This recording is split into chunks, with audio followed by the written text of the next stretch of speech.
जय अम्मा काली की भक्तों, आप सब कैसे हैं। आप सभी पर अम्मा का आशीर्वाद सदैव बना रहे, आप सभी खुश रहें।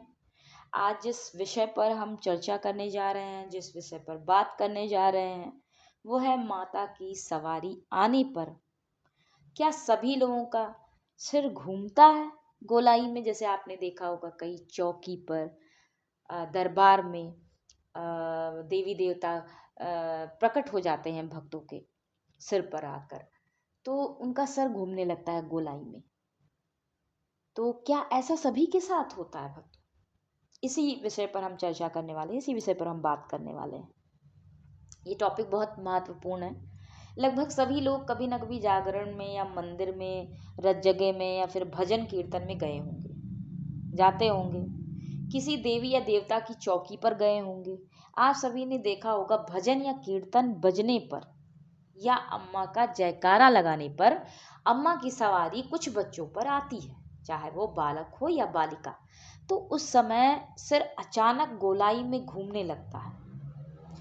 क्या ये सिर जिनके ऊपर भी अम्मा की सवारी आती है सभी लोगों का घूमता है? तो ये प्रश्न आप सभी के मन में एक बार जरूर उठता होगा, खासकर सवारी वाले बच्चों के मन में। यहाँ मैं बताना चाहूंगी कि ऐसा बिल्कुल नहीं है भक्तों। यहाँ पर जरूरी नहीं है कि अम्मा की सवारी आने पर ही सिर घूमता है। देखिए भक्तों, शक्तियां दो प्रकार की होती हैं, सकारात्मक पॉजिटिव तथा नकारात्मक नेगेटिव। दोनों ही शक्तियां पावरफुल होती हैं। मेरे कहने का तात्पर्य यह है कि भक्तों की ताकत नकारात्मक ऊर्जा में भी होती है, पर वो अच्छी नहीं होती। जब अच्छी नहीं होती है तो कार्य भी अच्छे नहीं होते हैं। जब वह किसी भी ईश्वरीय पवित्र स्थान पर जाती हैं तो प्रकट हो जाती हैं, मतलब छिप कर नहीं रह सकती। इसीलिए नकारात्मक ऊर्जा जिन पर भी बैठी होती है, जो भी महिला है, पुरुष है, बच्चे हैं, बालक या बालिका जो भी है, उन पर वो प्रकट हो जाती हैं और वहाँ जयकारा लगाने वाले स्थान पर या देवी देवता की चौकी पर या दरबार पर वो प्रकट होकर सिर घुमाने लगती, उनका सिर घूमने लगता है। अच्छा, यहाँ बात अगर हम सकारात्मक ऊर्जा की करें, जैसे अम्मा काली या अम्मा दुर्गा की सवारी, तो भी भक्तों सिर घूमता है गोलाई में, क्योंकि अम्मा की ऊर्जा बहुत शक्तिशाली होती है।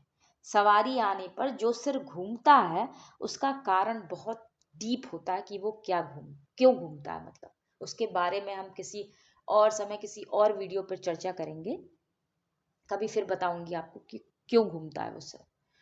हाँ, तो अम्मा की सवारी आने पर सभी का सिर नहीं घूमता। कुछ लोगों की सवारी आंखों से प्रकट होती है, उनके हाव भाव में बदलाव आता है, उनकी आंखें भारी हो जाती हैं, आंखों से आंसू आने लगते हैं, उबासी जोर जोर से आने लगेगी। इस हद तक उबासी आती है भक्तों की, वो जो एक नींद की उबासी होती है उससे ये ऊर्जा की जो महसूस करने वाली उबासी होती है ये अलग होती है। ये पूरे हृदय से कचोटती हुई उबासी होती है, उठती है, जिससे थोड़ी सी पीड़ा का अनुभव होता है उस भक्त को। मतलब इस उबासी और उस उबासी में बहुत फर्क होता है नींद की। तो उनकी मुद्राएं चेंज हो जाती हैं, जिन पर पॉजिटिव एनर्जी मीन सकारात्मक ऊर्जा जिन पर होती है, जिन पर अम्मा की सवारी, अम्मा काली की या अम्मा दुर्गा की सवारी आती, जैसे अम्मा की तरह हाथ उठाना, जीभ निकालना आदि, ये सब चीजें होती हैं। लेकिन सिर नहीं घूमता है उनका। वो हाव भाव मुद्राएं वो वैसे ही रहती हैं अम्मा की तरह, लेकिन उनका सर नहीं घूमता।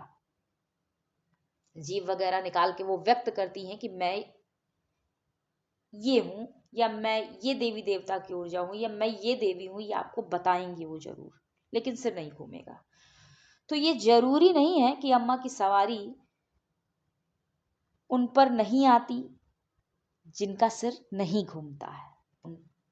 मतलब अगर कहें, कोई आपसे कहता है कि उनके ऊपर सवारी नहीं आती, उनका सर नहीं घूमता इसलिए उनके ऊपर सवारी नहीं आती है, तो ऐसी बात नहीं है। सभी भक्तों पर अम्मा का आशीर्वाद अलग अलग होता है भक्तों। वो माँ किस तरह से किस बच्चे को क्या आशीर्वाद देती हैं, किस मुद्रा में देती हैं, वो माँ का ही मन होता है, वो माँ का आशीर्वाद होता है। अम्मा के रूप भी भिन्न भिन्न हैं भक्तों। अलग अलग तरह की मुद्राएं हैं उनकी, हम अलग अलग तरह के व्यवहार हैं उनके।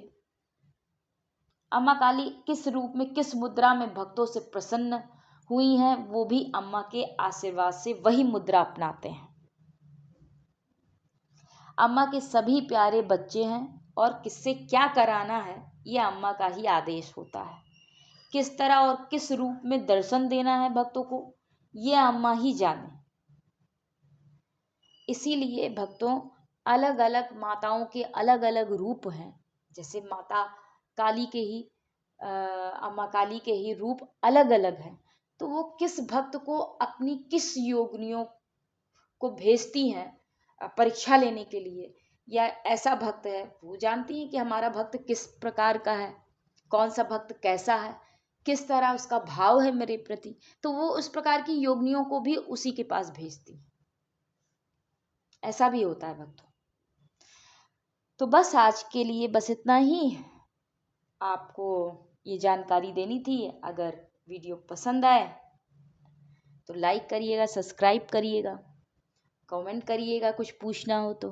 आज के लिए बस इतना ही। धन्यवाद भक्तों।